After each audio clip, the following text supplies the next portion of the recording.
عمران ریاض خان اور ہم، السلام علیکم۔ جب سے عمران ریاض خان رہا ہوئے ہیں، ان کی طرف سے بھی خاموشی ہے اور ہم لوگوں کی طرف سے بھی بہت کم لوگوں نے سوال اٹھایا یا بہت کم لوگوں نے سرسری سا ذکر کیا۔ میں نے سوچا آج ایک ویڈیو ان کے نام کی جائے۔ یہ نام کسی تعارف کا محتاج نہیں ہے اور نہ ہی عمران ریاض خان کی صحافت۔ جس شخص نے جابر حکمران کے سامنے کلمہ حق بلند کیا اور پھر اس پر قائم رہا، بہت تگڑے لوگوں کی طرف سے بہت تگڑی دھمکیاں ملیں اور ملتی رہیں، لیکن یہ ڈٹا رہا ہماری خاطر، حق اور سچ کی خاطر۔ نہ صرف اس کے گھر کا رات کے وقت گھیراؤ کیا جاتا تھا، بلکہ اس کے گھر کے نزدیک ہی پولیس اور قانون نافذ کرنے والے ادارے کبھی ہوائی فائرنگ کرتے تو کبھی کسی کا انکاؤنٹر کر کے اسے مار دیتے اور عمران ریاض خان کو دکھاتے اور ڈراتے، لیکن عمران ریاض خان پھر بھی باز نہ آیا۔ خاص طور سے ارشد شریف کی شہادت کے بعد تو عمران ریاض خان مزید خطرناک ہو گیا۔ پھر ایک دن اسے اسلام آباد کی حدود سے گرفتار کر لیا جاتا ہے اور پھر کبھی ایک تھانے تو کبھی دوسرے تھانے، نہ ڈھنگ سے کھانے دیا گیا نہ ڈھنگ سے سونے دیا گیا، لیکن یہ مرد حر پھر بھی نہ ٹوٹا۔ بالآخر ان کے دوست اور وکیل میاں علی اشفاق کی توڑ دھوپ سے اور عوام کے غم و غصے سے کچھ کام بنا اور عمران ریاض خان رہا ہو گیا۔ واپس آ کر وہ اپنے کام میں اور بھی زیادہ تیزی سے جت گیا۔ اس کی آواز پہلے سے بھی زیادہ بلند اور گرجدار ہو گئی۔ اس نے طاقت کے ایوانوں کو للکارا کہ سامنے آ کر وار کرو۔ اس کی آواز کو دبانے میں ناکامی ہوئی تو طاقت کے ایوانوں سے اس پر ایک اور کاری وار کیا گیا۔ 11 مئی 2023 کو اسے اغوا کر لیا گیا۔ کہنے کو تو پولیس نے گرفتار کیا تھا، لیکن پھر پولیس کے نرغے سے کوئی اور نکال کے لے گیا۔ ایک کالی ویگو آئی، اس میں سے 3-4 ماسک پہنے ہوئے نقاب پوش نکلے اور اسے اس میں ڈال کر لے گئے۔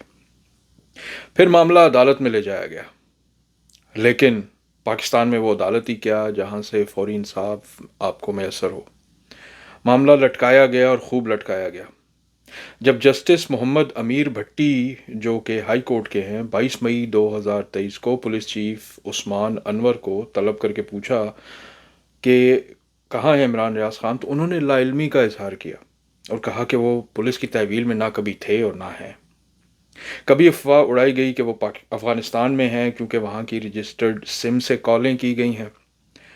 کبھی یہ کہا جاتا کہ وہ حراست میں ہیں اور حراست کے دوران ہی ان کو خدا نخواستہ مار دیا گیا ہے۔ لیکن اس دوران یہ ضرور ہے کہ ان پر تشدد ہوا اور بے پناہ ہوا۔ اس دوران ان کے وکیل کی بھاگ دوڑ بھی ہوتی رہی اور بالآخر 25 ستمبر 2023 کو آئی جی پنجاب عثمان انور نے اعلان کیا کہ عمران ریاض خان خیریت سے اپنے گھر میں موجود ہیں، اور یہ اطلاع درست نکلی، لیکن کچھ ٹھیک نہیں تھا۔ عمران ریاض خان جس کی گرجدار اور گونجدار آواز ان کی شخصیت کا خاصہ تھی، وہ اب ویسے نہیں رہے تھے۔ وہ بول نہیں پا رہے تھے، ان کی زبان میں لکنت تھی، یعنی وہ روانی سے نہیں بات کر پا رہے تھے جیسے وہ عموماً بولتے تھے۔ اب یہ بھی یاد رہے کہ عمران ریاض خان کو بار بار یہ دھمکیاں دی گئی تھیں کہ ہم تمہاری زبان بند کر دیں گے اور تم بول نہیں سکو گے، اور ان دھمکیوں کا انہوں نے کئی بار اپنے ویلاگز میں ذکر بھی کیا۔ عادل راجہ نے اپنے ویلاگ میں اس چیز کا شک کیا کہ ان کو لوبوٹومائز کیا گیا ہے۔ لوبوٹومی ایک میڈیکل کی اصطلاح ہے جس میں آپ کے دماغ کے سامنے کے حصے کو ناک میں سے راڈ داخل کر کے یا تو کاٹ دیا جاتا ہے یا اس کے ٹکڑے کر کے نکال دیے جاتے ہیں، یا اس میں سوئیاں چبھو کے اس کو ناکارہ کر دیا جاتا ہے۔ اس کے ذریعے آپ کی بات کرنے کی صلاحیت، چیزوں کو جج کرنے کی یا محسوس کرنے کی صلاحیت، اپنے ارد گرد کے ماحول کو جانچنے اور پرکھنے کی صلاحیت، اور آپ کی جو یادداشت ہے وہ متاثر ہوتی ہے یا کئی کیسز میں ختم ہو جاتی ہے۔ حق کی آواز ہمیشہ بلند کرنے والا، ہمیشہ سچ کا ساتھ دینے والا اور کبھی نہ ڈرنے والا ایک اور عمران اس قوم کے لیے قربان ہو گیا، جس نے جان کی پرواہ کیے بغیر ہم سب تک سچائی اور حقیقت پہنچائی، آج اپنی حقیقت کھو بیٹھا ہے۔ ہم لوگوں نے بھی اس کے مل جانے پر خوشیاں منائیں اور پھر اپنی اپنی زندگیوں میں مصروف ہو گئے۔ عمران ریاض خان کا چہرہ سب کی طرف دیکھتا ہے کہ دیکھو میں نے تم سب کی خاطر اپنا کیا حال کر لیا ہے، اور تم لوگوں نے میرے لیے نہیں، صحیح میرے پاکستان کے لیے کیا کیا۔ اسی کے ساتھ یہاں پہ ختم کروں گا۔ اللہ عمران ریاض خان کو صحت و عافیت عطا فرمائے، اللہ آپ سب کو اپنی حفظ و امان میں رکھے، اللہ پاکستان کو اس کے دشمنوں سے اپنی حفظ و امان میں رکھے۔ پاکستان زندہ باد، پاک افواج پائندہ باد۔ اللہ حافظ۔